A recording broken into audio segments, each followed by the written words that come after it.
ஓம் சாந்தி 12/6/2025. இனிமையான குழந்தைகளே, உங்களுக்கு இப்பொழுது ஞான திருஷ்டி கிடைத்திருக்கிறது. ஆகையினால் நீங்கள் அலைவது நின்றுவிட்டது.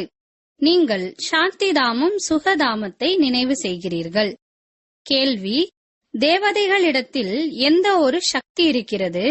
மேலும் அந்த சக்தி எந்த விசேஷத்தன்மையின் காரணத்தினால் இருக்கிறது? பதில்: தேவதைகளிடத்தில் முழு உலகத்தையும் ராஜ்யம் செய்வதற்கான சக்தி இருக்கிறது.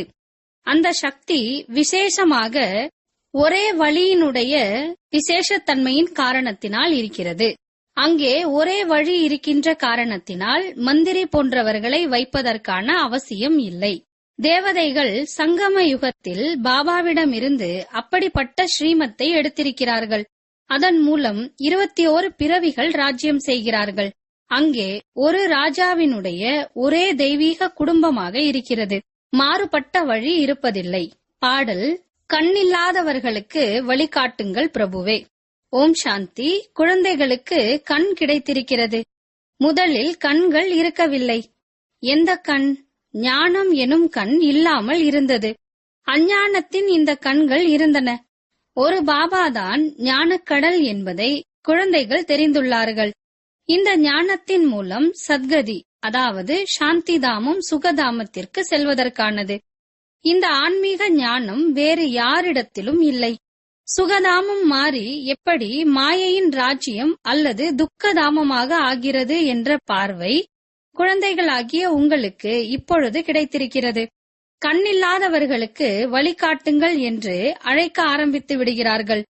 பக்தி மார்க்கத்தின் யக்யம், தானம், புண்ணியம் போன்றவற்றின் மூலம் சாந்திதாமம் சுகதாமம் செல்வதற்கான வழி ஏதும் கிடைப்பதில்லை. ஒவ்வொருவரும் அவரவர்களுடைய நடிப்பை நடிக்கத்தான் வேண்டும். எனக்கும் நடிப்பு கிடைத்திருக்கிறது என்று பாபா கூறுகின்றார். முக்தி ஜீவன் முக்திக்கான வழியை கூறுங்கள் என்று பக்தி மார்க்கத்தில் அழைக்கிறார்கள். அதற்காக எவ்வளவு யக்யம், தவம், தானம், புண்ணியம் போன்றவைகளை செய்கிறார்கள். எவ்வளவு அலைகிறார்கள். சாந்திதாமம் சுகதாமத்தில் அலைய வேண்டியதே இல்லை. இதையும் நீங்கள் தெரிந்துள்ளீர்கள். அவர்கள் வெறும் சாஸ்திரங்களினுடைய உலகாய கல்வியை தான் தெரிந்துள்ளார்கள். இந்த ஆன்மீக தந்தையை முற்றிலும் தெரிந்திருக்கவே இல்லை. எப்போது அனைவருக்கும் சத்கதி ஏற்பட வேண்டுமோ, பழைய உலகம் மாற வேண்டுமோ, அப்போது ஆன்மீக தந்தை வந்து ஞானத்தை கொடுக்கின்றார். மனிதனிலிருந்து தேவதைகளாக ஆகிறார்கள். பிறகு முழு உலகத்திலும் தேவதைகளுடைய ஒரு ராஜ்யமானது உருவாகிறது. அதைத்தான் சொர்க்கம் என்று சொல்லப்படுகிறது. ஆதி சனாதன தேவி தேவதா தர்மம் பாரதத்தில்தான் இருந்தது என்பதையும் பாரதவாசிகள்தான் தெரிந்துள்ளார்கள். அந்த சமயத்தில் வேறு எந்த தர்மமும் இல்லை. குழந்தைகளாகிய உங்களுக்கு இப்போது சங்கம யுகமாகும். மற்றவர்கள் அனைவரும் கலியுகத்தில் இருக்கிறார்கள். நீங்கள் புருஷோத்தம சங்கம யுகத்தில் இருக்கிறீர்கள். மற்றவர்கள் கலியுகத்தில் இருக்கிறார்கள். இப்போது எந்த ராஜ்யமும் இல்லை. அநேக வழிகளின் மூலம் ராஜ்யம் நடக்கிறது. சத்யுகத்தில் ஒரு மகாராஜாவின் வழிதான் நடக்கிறது. மந்திரிகள் இருப்பதில்லை. அந்த அளவுக்கு சக்தி இருக்கிறது. பிறகு தூய்மையற்றவர்களாக ஆகும் பொழுது மந்திரிகள் போன்றவர்களை வைக்கிறார்கள். ஏனென்றால் அந்த சக்தி இருப்பதில்லை. இப்போது நடப்பதே பிரஜைகளின் ராஜ்யமாகும். சத்யுகத்தில் ஒன்றுபட்ட வழி இருக்கின்ற காரணத்தினால் சக்தி இருந்தது. நீங்கள் இப்போது அந்த சக்தியை எடுத்துக்கொண்டிருக்கிறீர்கள். 21 பிறவிகள் சுதந்திரமாக ராஜ்யம் செய்கிறீர்கள். உங்களுடையதுதான் தெய்வீக குடும்பமாகும். இது உங்களுடைய ஈஸ்வரிய குடும்பமாகும். உங்களை ஆத்மா என்று புரிந்து பாபாவின் நினைவில் இருக்கின்றீர்கள் என்றால் நீங்கள் ஈஸ்வரிய குடும்பத்தை சேர்ந்தவர்கள் என்று பாபா கூறுகின்றார். ஒருவேளை தேக அபிமானத்தில் வந்து மறந்து விடுகிறீர்கள் என்றால் அசுர பரிவாரத்தை சேர்ந்தவர்கள் ஆவீர்கள். ஒரு வினாடியில் ஈஸ்வரிய சம்பிரதாயத்தை சார்ந்தவர்களாக இருந்து பிறகு ஒரு வினாடியில் அசுர சம்பிரதாயத்தவர்களாக ஆகிவிடுகிறார்கள். உங்களை ஆத்மா என்று உணர்ந்து புரிந்து தந்தையை நினைவு செய்வது எவ்வளவு சகஜமாக இருக்கிறது. ஆனால் குழந்தைகளுக்கு கடினமாக இருக்கிறது. பாபா கூறுகின்றார், தங்களை ஆத்மா என்று புரிந்து கொண்டு பாபாவை நினைவு செய்தீர்கள் என்றால் விகர்மங்கள் வினாசமாகும். தேகத்தின் மூலம் கர்மம் செய்யத்தான் வேண்டும். தேகம் இல்லாமல் நீங்கள் கர்மம் செய்ய முடியாது. காரியங்களை செய்து கொண்டே பாபாவை நினைவு செய்வதற்கு முயற்சி செய்ய வேண்டும். ஆனால் இங்கே காரியங்கள் செய்யாமல் இருந்தாலும் கூட நினைவு செய்ய முடிவதில்லை. மறந்து விடுகிறீர்கள். இதில்தான் முயற்சி செய்ய வேண்டியிருக்கிறது. முழு நாளும் பக்தி செய்யுங்கள் என்று பக்தியில் சொல்லப்படுவதில்லை. அதில் நேரம் இருக்கிறது. காலை, மாலை அல்லது இரவு பக்தி செய்ய வேண்டும். பிறகு மந்திரம் போன்றவைகள் என்ன கிடைக்கிறதோ அது புத்தியில் இருக்கிறது. அநேக விதமான சாஸ்திரங்கள் இருக்கின்றன. அதை பக்தி மார்க்கத்தில் படிக்கிறார்கள். இங்கே நீங்கள் புத்தகம் போன்றவைகளை படிக்க தேவையில்லை அல்லது உருவாக்க தேவையில்லை. இந்த முரளி அச்சடிக்கிறார்கள் என்றால் கூட புத்துணர்வு பெறுவதற்காக ஆகும். மற்றபடி புத்தகம் போன்ற எதுவும் இருக்காது. இவை அனைத்தும் அழிந்து போய்விடும். ஞானம் ஒரு தந்தையிடத்தில்தான் இருக்கிறது. பாருங்கள், ஞான விஞ்ஞான பவன் என்றெல்லாம் பெயர் வைத்திருக்கிறார்கள். என்னவோ அங்கே யோகம் மற்றும் ஞானத்தை கற்றுக் கொடுப்பதை போல அர்த்தமில்லாமல் இப்படியெல்லாம் பெயர் வைத்து விடுகிறார்கள். ஞானம் என்றால் என்ன, விஞ்ஞானம் என்றால் என்ன என்று எதுவுமே தெரியவில்லை. நீங்கள் இப்பொழுது ஞானம் என்றால் என்ன, விஞ்ஞானம் என்றால் என்ன என்பதை தெரிந்துள்ளீர்கள். யோகத்தின் மூலம் ஆரோக்கியம் உண்டாகிறது. அதை விஞ்ஞானம் என்று சொல்லப்படுகிறது. மற்றும் இது ஞானமாகும். இதில் உலகத்தின் வரலாறு புவியியல் புரிய வைக்கப்படுகிறது. உலகத்தின் வரலாறு புவியியல் எவ்வாறு திரும்பவும் நடக்கிறது என்பதை தெரிந்து கொள்ள வேண்டும். ஆனால் அந்த படிப்பு எல்லைக்குட்பட்டதாகும். இங்கே உங்களுடைய புத்தியில் எல்லையற்ற வரலாறு புவியியல் இருக்கிறது. நாம் எவ்வாறு ராஜ்யத்தை அடைகிறோம், எவ்வளவு காலம் மற்றும் எப்போது ராஜ்யம் செய்தோம், எப்படி ராஜ்யம் கிடைத்தன என்பன போன்ற விஷயங்கள் வேறு யாருடைய புத்தியிலும் வருவதில்லை. பாபா தான் ஞானக் கடல் ஆவார். இந்த உலக நாடக சக்கரம் எப்படி சுற்றுகிறது என்பதை பாபா தான் புரிய வைக்கின்றார். இது உருவாக்கப்பட்டிருக்கின்ற நாடகம் என்பதை தெரியாத காரணத்தினால் மனிதர்கள் இன்னார் நிர்வாணத்திற்கு சென்று விட்டார், ஜோதி ஜோதியோடு ஐக்கியமாகிவிட்டது என்று சொல்லிவிடுகிறார்கள். மனிதர்கள் அனைவரும் இந்த சிருஷ்டி சக்கரத்தில் வருகிறார்கள். இதிலிருந்து யாரும் விடுபட முடியாது என்பதை நீங்கள் தெரிந்துள்ளீர்கள். மனிதர்களுடைய ஆத்மா ஒரு சரீரத்தை விட்டுவிட்டு மற்றொன்றை எடுக்கிறது. எவ்வளவு பெரிய நாடகமாக இருக்கிறது என்பதை பாபா புரிய வைக்கிறார். அனைவரிடத்திலும் ஆத்மா இருக்கிறது. அந்த ஆத்மாவில் அழிவற்ற நடிப்பு நிரம்பியுள்ளது. இதைத்தான் உருவாக்கப்பட்டிருக்கின்ற நாடகம். நாடகம் என்று சொல்லும் பொழுது அதனுடைய காலமும் வேண்டும். இந்த நாடகம் 5000 ஆண்டுகளினுடையது என்று பாபா புரிய வைக்கின்றார். பக்தி மார்க்கத்தின் சாஸ்திரங்களில் நாடகம் லட்சக்கணக்கான ஆண்டுகளினுடையது என்று எழுதிவிட்டார்கள்.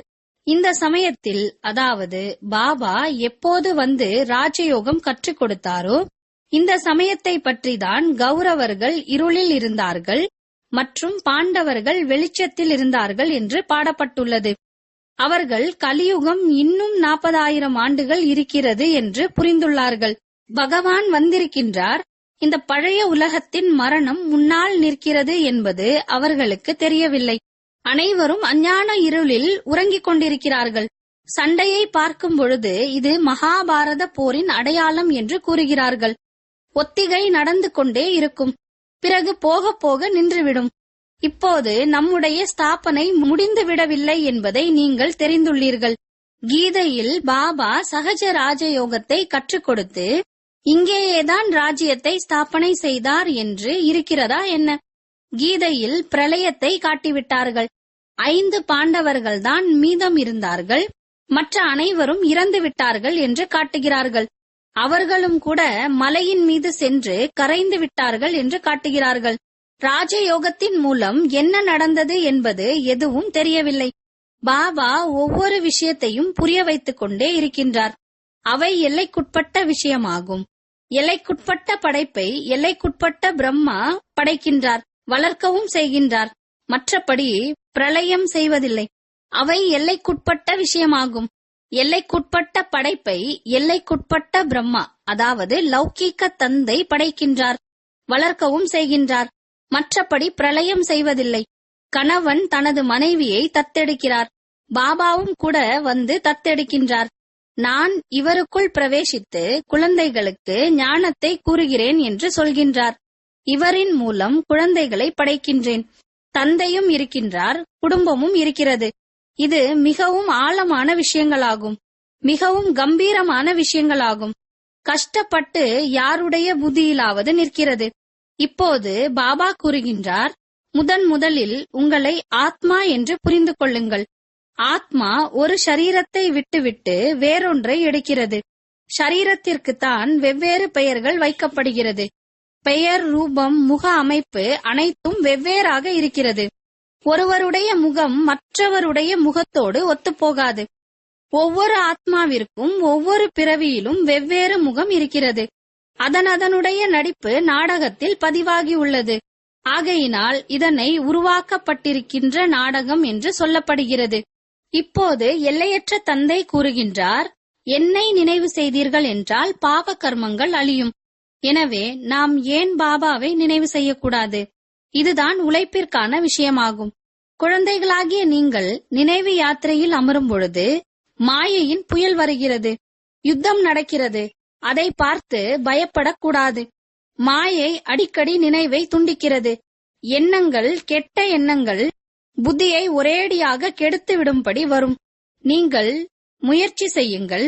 இந்த லக்ஷ்மி நாராயணனுடைய கர்ம இந்திரியங்கள் எப்படி கட்டுப்பாட்டில் வந்தது என்று பாபா புரிய வைக்கின்றார். இவர்கள் முழுமையாக விகாரமற்றவர்களாக இருந்தார்கள். இந்த படிப்பு இவர்களுக்கு எங்கிருந்து கிடைத்தது? இப்போது குழந்தைகளாகிய உங்களுக்கு இந்த லக்ஷ்மி நாராயணனை போல் ஆவதற்கான படிப்பு கிடைத்துக் கொண்டிருக்கிறது. இவர்களிடத்தில் எந்த விகாரமும் இருப்பதில்லை. அங்கே ராவண ராஜ்யமே இல்லை. ராவண ராஜ்யம் பின்னால் வருகிறது. ராவணன் என்ன பொருள் என்பதை கூட யாரும் தெரிந்திருக்கவில்லை. நாடகத்தின்படி இதுவும் பதிவாகி உள்ளது. நாடகத்தின் முதல், இடை, கடைசியை யாரும் தெரிந்திருக்கவில்லை. ஆகையினால் எங்களுக்கு தெரியாது என்று சொல்லி வந்துள்ளார்கள். இப்போது நீங்கள் சொர்க்கவாசி ஆவதற்காக முயற்சி செய்து கொண்டிருக்கிறீர்கள். இந்த லக்ஷ்மி நாராயணன் சொர்க்கத்திற்கு எஜமானர்கள் அல்லவா? கீழான நிலையிலுள்ள ஆத்மாக்கள் இவர்களுக்கு முன்னால் தலை வணங்குகிறார்கள். பாபா கூறுகின்றார், முதலில் ஒரு விஷயத்தை உறுதி செய்து கொள்ளுங்கள். உங்களை ஆத்மா என்று புரிந்து கொண்டு பாபாவை நினைவு செய்யுங்கள். இதில்தான் உழைப்பு இருக்கிறது. எப்படி 8 மணி நேரம் அரசாங்க வேலை இருக்கிறது அல்லவா? இப்போது நீங்கள் எல்லையற்ற அரசாங்கத்தின் உதவியாளர்கள் ஆவீர்கள். நீங்கள் குறைந்ததிலும் குறைந்தது 8 மணி நேரம் முயற்சி செய்து நினைவில் இருக்க வேண்டும். இதன் மூலம் வேறு யாருடைய நினைவும் வராத அளவிற்கு உங்களுடைய நிலையானது உறுதியாகிவிடும். பாபாவினுடைய நினைவில்தான் ஷரீரத்தை விடுவீர்கள். பிறகு அவர்கள்தான் வெற்றி மாலையின் மணியாக ஆவார்கள். ஒரு ராஜாவிற்கு எவ்வளவு அதிகமான பிரஜைகள் இருக்கிறார்கள். இங்கேயும் கூட பிரஜைகள் உருவாக வேண்டும். நீங்கள் வெற்றி மாலையின் மணியாக பூஜிப்பதற்கு தகுதியானவர்களாக ஆவீர்கள். 16,108 மணிகளின் மாலை கூட இருக்கிறது. ஒரு பெரிய பெட்டியில் வைக்கப்படுகிறது. 8 மணி மாலை இருக்கிறது. 108 மணி மாலை கூட இருக்கிறது. கடைசியில் 16,108 மணி மாலையும் உருவாகிறது. குழந்தைகளாகிய நீங்கள்தான் பாபாவிடமிருந்து ராஜயோகத்தை கற்று முழு உலகத்தையும் சொர்க்கமாக ஆக்கினீர்கள். ஆகையினால் நீங்கள் பூஜிக்கப்படுகிறீர்கள். நீங்கள்தான் பூஜிக்கத்தக்கவர்களாக இருந்தீர்கள். பிறகு பூஜாரிகளாக ஆகிவிட்டீர்கள்.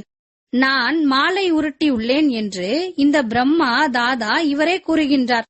சொல்லப்போனால் லக்ஷ்மி நாராயணனுடைய கோவிலில் ருத்ர மாலை இருக்க வேண்டும். முதலில் நீங்கள் ருத்ர மாலையாகவும் பிறகு மனித மாலையாகவும் ஆகின்றீர்கள். முதலில் ருத்ர மாலையாகவும், அதில் சிவனும் இருக்கின்றார். மனித மாலையில் சிவன் எங்கிருந்து வந்தார்? அது விஷ்ணுவின் மாலையாகும். இந்த விஷயங்களை யாராவது புரிந்து கொள்கிறார்களா என்ன? நாங்கள் சென்று சிவபாபாவின் கழுத்து மாலையாக ஆகின்றோம் என்று நீங்கள் இப்போது கூறுகின்றீர்கள். பிராமணர்களின் மாலை உருவாக முடியாது. பிராமணர்களின் மாலை இருப்பதில்லை. நீங்கள் எவ்வளவு நினைவில் இருப்பீர்களோ அந்த அளவிற்கு அங்கேயும் கூட அருகாமையில் ராஜ்யம் செய்வீர்கள். இந்த படிப்பு வேறு எங்கேயும் கிடைக்காது. இப்போது நாம் இந்த பழைய சரீரத்தை விட்டுவிட்டு சொர்க்கவாசியாக ஆவோம் என்பதை நீங்கள் தெரிந்துள்ளீர்கள். முழு பாரதமும் சொர்க்கவாசிகளாக ஆவார்கள். குறிப்பாக பாரதம்தான் சொர்க்கமாக இருந்தது. 5000 ஆண்டுகளின் விஷயமாகும். லட்சக்கணக்கான ஆண்டுகளின் விஷயமாக இருக்க முடியாது. தேவதைகள் இருந்துவிட்டு சென்று 5000 ஆண்டுகள் ஆகிறது. மனிதர்கள் சொர்க்கத்தை மறந்துவிட்டார்கள். எனவே அப்படியே சொல்லிவிட்டார்கள். மற்றபடி அப்படி எதுவும் இல்லை. இவ்வளவு பழைய காலம் இருந்ததில்லை. சூரிய வம்சத்தவர்கள், சந்திர வம்சத்தவர்கள், பிறகு மற்ற தர்மத்தை சேர்ந்தவர்கள் வருகிறார்கள். பழைய பொருட்கள் வேலைக்கு உதவுமா என்ன? எவ்வளவு வாங்குகிறார்கள்? பழைய பொருட்களுக்கு அதிக மதிப்பளிக்கிறார்கள். அனைத்திலும் மதிப்பு மிக்கவர் சிவபாபா ஆவார். எவ்வளவு சிவலிங்கங்களை உருவாக்குகிறார்கள். ஆத்மா அவ்வளவு சிறிய புள்ளியாக இருக்கிறது. இது யாருக்கும் புரிவதில்லை. மிகவும் சூட்சுமமான ரூபமாகும். இவ்வளவு சிறிய புள்ளியில் இவ்வளவு நடிப்பு பதிவாகி உள்ளது. இந்த நாடகம் திரும்ப திரும்ப நடக்கிறது. இந்த ஞானம் அங்கே சொர்க்கத்தில் இருக்காது என்று பாபாதான் புரிய வைக்கின்றார். இது மறைந்து விடுகிறது. பிறகு வேறு யாராவது எப்படி ராஜயோகத்தை கற்றுக் கொடுக்க முடியும்? இந்த சாஸ்திரங்கள் அனைத்தும் பக்தி மார்க்கத்துக்காக உருவாக்கியுள்ளார்கள். எதிர்கால புதிய உலகத்திற்காக பிராமண, தேவதா மற்றும் சத்திரிய தர்மம் என்று 3ம் பாபாவின் மூலம் ஸ்தாபனை ஆகின்றன என்பதை குழந்தைகள் புரிந்துள்ளீர்கள். அந்த உலகாய கல்வி என்ன நீங்கள் படிக்கிறீர்களோ அது இந்த ஒரு பிறவிக்காக ஆகும். இந்த படிப்பினுடைய பலன் உங்களுக்கு புதிய உலகத்தில் கிடைக்கும். இந்த படிப்பு சங்கம யுகத்தில் நடக்கிறது. இது புருஷோத்தம சங்கம யுகமாகும். மனிதனிலிருந்து தேவதைகளாக கண்டிப்பாக சங்கம யுகத்தில்தான் ஆகியிருப்பார்கள். பாபா குழந்தைகளுக்கு ரகசியங்கள் அனைத்தையும் புரிய வைக்கின்றார். நீங்கள் முழு நாளும் இந்த நினைவில் இருக்க முடியாது என்பதை பாபா தெரிந்துள்ளார். ஆகையினால் சார்ட் வையுங்கள். நாம் எந்த அளவிற்கு நினைவில் இருக்க முடிகிறது என்று பாருங்கள். தேகத்தின் அபிமானம் இருந்தது என்றால் நினைவில் எப்படி இருக்க முடியும்? பாவங்களின் சுமை தலையில் நிறைய இருக்கிறது. ஆகையினால்தான் பாபா கூறுகின்றார், நினைவில் இருங்கள். திருமூர்த்தி படத்தை பாக்கெட்டில் வைத்துக் கொள்ளுங்கள். ஆனால் நீங்கள் அடிக்கடி மறந்து விடுகிறீர்கள். அல்லாவை நினைவு செய்வதன் மூலம் ஆஸ்தி போன்ற அனைத்தும் நினைவு வந்து விடுகிறது. எப்போதும் பேட்ஜ் அணிந்திருக்க வேண்டும். புத்தகமும் இருக்க வேண்டும். யாராவது நல்ல மனிதர்களாக இருந்தால் அவர்களுக்கு கொடுக்க வேண்டும். நல்ல மனிதர்கள் ஒருபோதும் இலவசமாக பெற்றுக்கொள்ள மாட்டார்கள். இதனுடைய விலை என்னவென்று சொல்லுங்கள் என்று கேட்பார்கள். இது ஏழைகளுக்கு இலவசமாக கொடுக்கப்படுகிறது. மற்றபடி யார் எவ்வளவு கொடுக்கிறார்களோ அவ்வளவு கொடுக்கலாம் என்று சொல்லுங்கள். ராயல் தன்மை இருக்க வேண்டும். உங்களுடைய பழக்க வழக்கம் உலகத்திலிருந்து முற்றிலும் தனிப்பட்டதாக இருக்க வேண்டும். ராயலான மனிதர்கள் தாங்களாகவே ஏதாவது ஒரு தொகையை கொடுத்து விடுவார்கள். இதை நாம் அனைவருடைய நன்மைக்காக கொடுக்கின்றோம். யாராவது படித்துவிட்டு கூட உங்களுக்கு பணத்தை அனுப்பிவிடுவார்கள். செலவை நீங்கள் செய்கிறீர்கள் அல்லவா? நாங்கள் எங்களுடைய உடல், மனம், பொருளை பாரதத்தின் சேவைக்காக செலவு செய்கிறோம் என்று சொல்லுங்கள். நல்லது. இனிமையிலும் இனிமையான, காணாமல் போய் கண்டெடுக்கப்பட்ட செல்லமான குழந்தைகளுக்கு தாயும் தந்தையுமாகிய பாப் தாதாவின் அன்பு நினைவுகள் மற்றும் காலை வணக்கம். ஆன்மீக குழந்தைகளுக்கு ஆன்மீக தந்தையின் நமஸ்காரம். ஆன்மீக தந்தைக்கு ஆன்மீக குழந்தைகளின் அன்பு நினைவுகள் மற்றும் நமஸ்காரம். தாரணைக்கான முக்கிய சாரம்.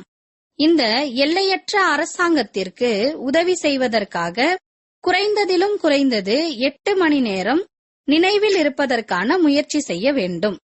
நினைவில் மாயை தடையை ஏற்படுத்துவதை பார்த்து பயப்படக்கூடாது. இந்த புருஷோத்தம சங்கம யுகத்தில் ஈஸ்வரிய சம்பிரதாயத்தவர்களாக ஆகி ஈஸ்வரனுடைய வழிப்படி நடக்க வேண்டும். கர்மம் செய்து கொண்டே கூட ஒரு பாபாவின் நினைவில் இருப்பதற்கான பயிற்சி செய்ய வேண்டும்.